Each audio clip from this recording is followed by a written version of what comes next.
하나님의 말씀 잠언 27장 1절부터 13절까지 말씀입니다.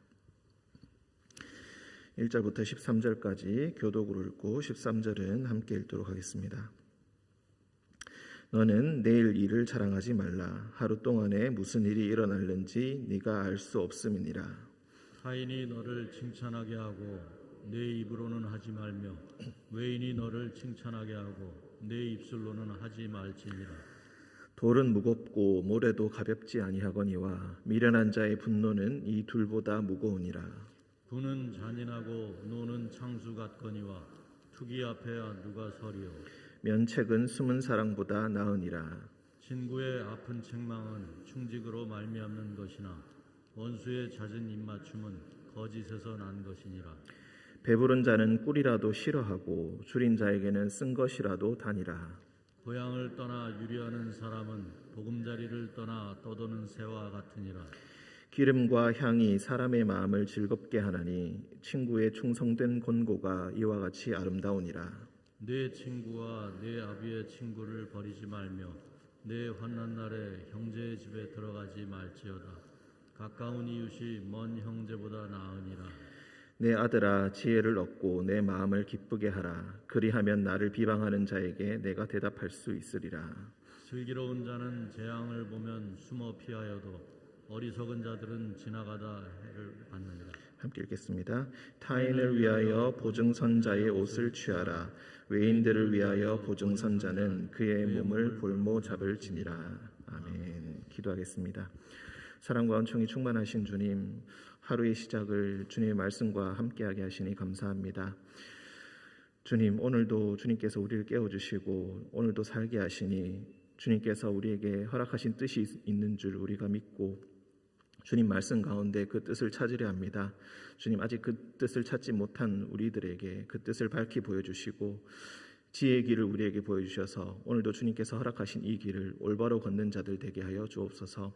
주님, 우리 가운데 몸과 마음의 질병으로 인하여서 고통받는 자들이 있사오니 주님께서 찾아가 주셔서 위로해 주시고 그 마음속에 고민과 걱정이 가득한 자들에게 주님께서 밝은 빛을 비추사 해결할 수 있는 방도를 주님께서 허락하여 주옵소서. 거룩하신 예수님의 이름으로 기도드립니다. 아멘. 1절 너는 내일 일을 자랑하지 말라. 하루 동안에 무슨 일이 일어날는지 네가 알 수 없음이니라. 25장 1절부터 솔로몬의 잠언이다라고 해서 또 새로운 잠언이 시작된다라고 말씀드렸습니다. 25장부터 29장까지는 주로 나라를 다스리는 지도자들에 대한 잠언이다. 특히 28장, 29장에서는 왕에 대한 잠언들이 많이 나오고 있습니다. 한마디로 나라를 다스림에 있어서 관리들이 이제 교육을 받고 있고 연수를 받고 있다. 그 자들에게 어떻게 지혜를 가르칠 것인가, 어떤 방식으로 나라를 다스리게 할 것인가, 어려움에 처했을 때 어떻게 해결할 것인가에 대한 말들입니다. 우리가 26장에서는 미련한 자들, 게으른 자들, 그리고 각종 피해야 할 사람들을 그런 유형들을 이야기하고 있다. 이렇게 말씀을 드렸습니다. 궁극적으로 27장에 나오는 내용들은 또 사람들과 그렇다면 어떤 관계를 가질 것인가. 26장에서는 피해야 할 사람들이라면 27장에서는 친구들과 어떤 관계를 유지할 것인가. 우정이라는 것은 어떤 것인가.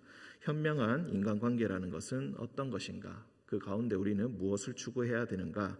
그것에 관한 잠언들이 나오고 있습니다. 27장 1절에서는 내일 일을 자랑하지 말아라. 친구들에게 내일 일을 자랑하지 말아라. 내일 일을 자랑한다. 내일이란 것은 가장 가까운 미래를 통칭하는 것입니다. 내가 이런 일이 생기게 될 것이다. 나는 예를 들어서 승진하게 될 반드시 승진을 할 것이다.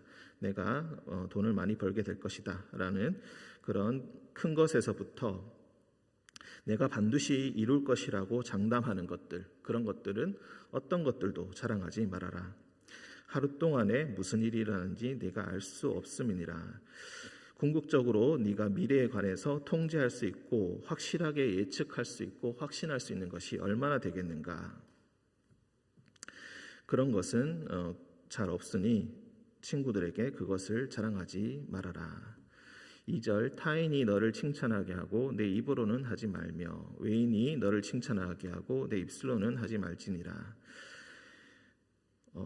여기서 1절에 보면 자랑하다라는 말이 나오고 2절에 칭찬하다 이렇게 말이 나오는데 이게 발음이 비슷합니다. 히브리어로 나오는 발음이 비슷하기 때문에 이런 발음이 서로를 연관시키는 구절이 의미가 되고 서로 연결하는 의미 요소가 됩니다. 내 일을 스스로 자랑하지 말아라. 그리고 또 반대로 타인이 너를 칭찬하게 하여라. 자랑이란 것은 스스로 하는 것이 아니라 다른 사람이 너에게 해주는 것이다. 친구 관계에 있어서 자랑을 어떻게 해야 될지를 이야기하고 있습니다. 3절 돌은 무겁고 모래도 가볍지 아니하거니와 미련한 자의 분노는 이 둘보다 무거우니라. 4절은 부는 잔인하고 노는 창수 같거니와 투기 앞에야 누가 서리요. 이 둘의 구조가 비슷하다는 것을 우리가 알 수 있습니다. 돌, 모래, 그리고 미련한 자의 분노. 4절에서는 분, 노, 투기 이렇게 나옵니다. 돌을 들어 올릴 때 무겁고 모래는 그 밀도가 있기 때문에 들어 올릴 때 더 무겁습니다. 그런데 미련한 자가 분노하는 마음을 품을 때 이 분노는 이 둘보다 훨씬 더 무겁다.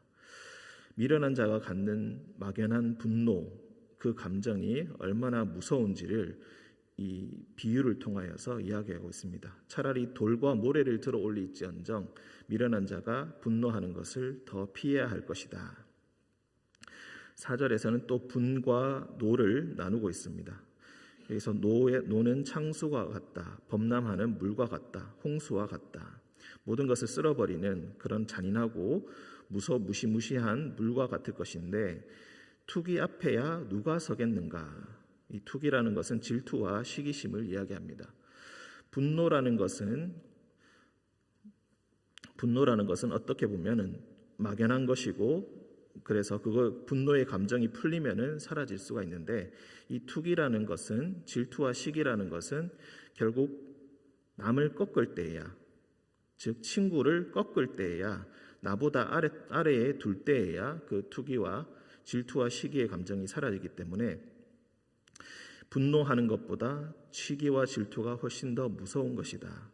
사람이 질투와 시기심을 품을 때에 그 앞에 누가 서겠는가 그 감정을 항상 조심해야 한다. 친구가 그런 감정을 품을 때 혹은 내가 그 감정을 품을 때 그런 것들을 조심할 수 있어야 한다. 5절 면책은 숨은 사랑보다 나으니라. 여기서 면책은 책임을 면해준다는 것이 아니라 얼굴에 대놓고 책망한다라는 그런 의미입니다. 얼굴에 대놓고 솔직하게 책망하는 것이 숨은 사랑보다 낫다. 아무 말 하지 못하고 불안해하면서 또는 잘못된 걸 알면서 침묵을 지키는 것, 사랑한다는 이유로 말을 할 수가 없어서 망설이는 것, 이런 것을 숨은 사랑이라고 하는데 차라리 솔직하고 정직하게 책망하는 것이 뒤에서 침묵하는 것보다 훨씬 더 낫다. 친구 사이에 해당되는 말입니다. 6절도 같은 의미로 볼 수가 있겠습니다. 친구의 아픈 책망은 충직으로부터 말미암는 것이다. 친구가 나를 책망할 때는 그것이 비록 뼈아프다 할지라도 나를 올바르게 하기 위함이지 시기와 질투의 감정으로 나를 무너뜨리려 하는 것이 아니기 때문에 아픈 책망은 충직으로 말미암는 것이다. 하지만 원수가 잦은 입맞춤이라는 것은 화해와 친함의 표시입니다. 원수가 아무리 내 앞에서 좋은 말을 해주고 나에게 많은 칭찬을 해준다 할지라도 그것은 그 속에는 무엇인가 감추어져 있고 분노와 시기의 감정으로 나를 무너뜨리려고 하는 거짓됨이 섞여 있기 때문에 그 원수의 잦은 입맞춤은 피해야 할 것이다. 7절 배부른 자는 꿀이라도 싫어하고 줄인 자에게는 쓴 것이라도 다니라. 여기서 싫어한다라는 것에 각주에 보면은 바른다라고 되어 있습니다. 꿀이라도 짓바른다. 그런데 여기서 짓바른다는 것은 그야말로 1차적인 의미고 이것을 지겨워한다라는 뜻으로 해석하면 되겠습니다. 배가 부르면은 아무리 좋은 꿀이 있다 할지라도 지겹기 마련이다. 먹기가 싫어질 것이다. 하지만 줄인 자에게는 쓴 것이라도 달게 느껴지게 될 것이다. 8절 고향을 떠나 유리하는 사람은 보금자리를 떠나 떠도는 새와 같으니라. 보금자리를 떠나서 떠도는 새라는 것은 어디인가에 안착하지 못하고 정착하지 못하고 떠돌아다니는 사람을 의미합니다. 우리가 7절과 8절의 말을 해석할 때에 조금은 뜬금없이 느껴질 수 있겠습니다. 하지만 7절과 8절도 역시 인간관계에 관한 구절이라고 볼 수가 있겠습니다. 친구의 소중함을 친구가 있을 때에는 알지 못한다. 친구를 떠나서 나에게 아픈 책망을 하는 친구를 떠나서 떠돌아다니는 것, 더 좋은 사람, 나에게 칭찬해 줄 수 있는 더 좋은 사람이 어딘가 있다고 생각하고 떠돌아다니는 사람, 자기가 있던 원래의 자리에서 의미 있는 관계를 갖지 못하고 맺지 못하고 늘 밖에서 무언가를 추구하는 사람을 의미합니다. 7절에 역시 배부른 자라는 것도 역시 그런 것을 의미합니다. 곁에 있는 사람의 소중함을 알지 못하고 그 관계를 지겨워하면서 밖에서 사랑을 추구하고 밖에서 아무런 의미 없는 관계를 통하여서 그 쓴 것을 달다라고 여기면서 그것을 쫓아가는 것, 그 어리석음을 이야기하고 있습니다. 7절과 8절은 그런 뜻으로 해석할 수가 있겠습니다. 9절 기름과 향이 사람의 마음을 즐겁게 하나니 친구의 충성된 권고가 이와 같이 아름다우니라. 기름과 향은 사람에게 깔끔함을 주고 그리고 좋은 향을 준다는 것은 좋은 냄새를 나게 하고 사람을 아름답게 한다는 것입니다. 친구의 충성된 권고, 때로는 그것이 아픈 책망이다 할지라도 그것들을 내가 받아들일 때에 그것이 나를 아름답게 해준다. 진실된 친구의 관계는 서로를 아름답게 해주고 서로를 고양시키고 서로를 더 나은 사람으로 만들어주는 것이다. 10절 내 친구와 내 아비의 친구를 버리지 말며 내 환난 날에 형제의 집에 들어가지 말지어다. 가까운 이웃이 먼 형제보다 나으니라. 멀리 살고 있는 형제보다 항상 나와 지속적으로 만나고 있는 그 지속적인 관계에 있는 친구가 더 소중한 법이다. 환난 날에 정말로 너를 도와줄 사람은 멀리 있는 형제가 아니라 내 가까이에서 너를 진실로 이해하고 있고 서로 아름다운 존재로 만들어주는 너의 친구다. 그러니 항상 가까이 있는 친구를 더 소중히 여길 수 있어야 한다. 11절 내 아들아 지혜를 얻고 내 마음을 기쁘게 하라. 그리하면 나를 비방하는 자에게 내가 대답할 수 있으리라. 11절부터 13절까지는 또 하나의 단위로 우리가 볼 수가 있겠습니다. 27장을 크게 나눌 때에 우리가 1절부터 10절까지 한 단락으로 나누고 그리고 11절부터 22절까지 한 단락으로 나누고 23절에서 27절까지 이렇게 나눌 수가 있습니다. 27장 11절에 내 아들아, 지금 교육을 받고 있다고 했는데 그 지혜를 가르치는 스승과 제자 사이를 의미하기도 할 수 있을 것이고 그리고 실제로 부자 관계에서 아버지가 아들에게 하는 말일 수도 있겠습니다. 지혜를 얻어서 내 마음을 기쁘게 하여라. 지혜를 사모하여서 지혜로운 자가 되기에 힘쓰라. 너가 정말로 지혜를 얻는다면 내 마음이 참으로 기쁘게 될 것이다. 그런데 22절에 보시면은 미련한 자를 곡물과 함께 절구해 놓고 공의로 찢을지라도 그의 미련은 벗겨지지 아니한다. 사람이 변할 수가 있겠는가? 사람이 참으로 지혜를 얻을 수가 있겠는가?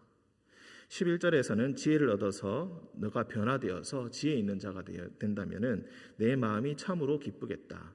하지만 22절에서는 아주 냉소적인 어투로 미련한 자를 절구에 넣고 찌어도 결코 바뀌지 않는다. 지혜를 얻는다는 것이 얼마나 힘든 것인가. 그렇기 때문에 한 사람이 지혜로운 사람이 되었을 때 그 스승, 그 아버지, 그 마음이 얼마나 기쁘겠는가. 하나님께서 11절을 통하여서 우리에게 말씀하신다면 어떻게 우리가 이 말씀을 받아들일 수가 있겠습니까? 나의 말을 듣고 나를 신뢰하고 나의 뜻을 내가 깨닫고 그 뜻대로 살아간다면 내 마음이 얼마나 기쁘겠는가. 하나님께서 우리에게 말씀하시는 사랑의 음성, 그렇게 우리가 들을 수도 있겠습니다. 내가 너를 위하여서 이 책에 나의 지혜를 기록하고 그리고 세상 만물을 통하여서 내가 그 속에 감추어둔 그 창조의 질서를 너에게 가르쳐 줄 때에 네가 그것을 깨닫고 지혜를 얻고 정말로 지혜로운 자가 된다면은, 정말로 나의 앞에서 변화된 자가 된다면은 내 마음이 얼마나 기쁘겠는가. 사람이 변한다는 것이 참으로 쉽지 않을진데 나의 말을 듣고 내가 변한다면은 내가 얼마나 기쁘겠는가. 그리하면 나를 비방하는 자에게 내가 대답할 수가 있을 것이다. 하나님을 비방하는 자들에게, 지혜가 쓸모없다고 여기는 자들에게, 세상에 하나님은 없다고 여기는 자들에게, 세상에 하나님 외에 다른 곳에 진리의 길이 있다고 여기는 자들에게 내가 무엇인가 할 말을 하려면은 너가 변화되고 너가 지혜로운 자가 되어야 한다. 내가 너를 통해서 나의 참됨을 그들에게 증명할 수 있다. 12절, 슬기로운 자는 재앙을 보며 숨어 피하여도 어리석은 자들은 나가다가 해를 받느니라. 22장 3절에 보시면은 똑같은 구절이 있습니다. 조금은 완전 내용이 똑같지만은 그 맥락이 조금 다르다고 할 수 있겠습니다. 지혜로운 아들이 된다는 것, 그것은 어떤 것인가? 슬기로운 자는 재앙을 보면 숨어 피하는 것이지만 어리석은 자들은 그것을 알지 못하고 나가다가 해를 받게 된다. 무엇이 참된 것인지, 무엇이 참된 우정인지 알지 못하고 인간관계에 대해서 어떤 피해야 할 사람들을 만나다가 해를 받고, 그리고 만나야 할 사람을 만나지 못하면은 역시 해를 받게 된다. 이것들을 잘 분간하여서 현명한 인간관계 그리고 우정을 쌓을 수 있어야 한다. 우리가 그렇게 볼 수가 있겠습니다. 22장에서는 이것이 조금은 경제적인, 법적인 그런 의미가 있습니다. 그런 것들을 잘 파악하고 피할 수 있어야 한다. 13절, 타인을 위하여 보증선자의 옷을 취하라. 외인들을 위하여 보증선자는 그의 몸을 볼모 잡을지니라. 성경에서 특히 잠언에서 항상 보증서는 문제에 있어서 아주 민감하게 이야기합니다. 절대로 어떤 일이 있어도 보증은 서지 말아야 한다. 네가 책임질 수 없는 영역에 있어서 남의 것을 보증한다는 것은 정말로 어리석은 것이고 너를 망치는 일이고 너의 친구 역시 망치는 길이고 관계가 망가지는 일이다. 우리가 친한 친구끼리는 돈거래를 하지 않는다, 그런 말들이 있듯이 이런 관계가 사랑의 행위라고 착각할 수가 있겠지만 결국 모두를 망치는 관계가 되기 때문에 절대로 이런 일들을 행하지 말아라. 지혜를 얻는다는 것은 무엇이 현명한지를 분간하는 것입니다. 12절과 13절에 계속 연관되는 것은 현명한 인간관계를 우리가 어떻게 가져야 할 것인가, 계속해서 이 관계가 아름답게 되고 아름다운 친구 관계가 되기 위해서 어떻게 우리는 처신해야 할 것인가, 그것에 대해서 이야기하고 있습니다.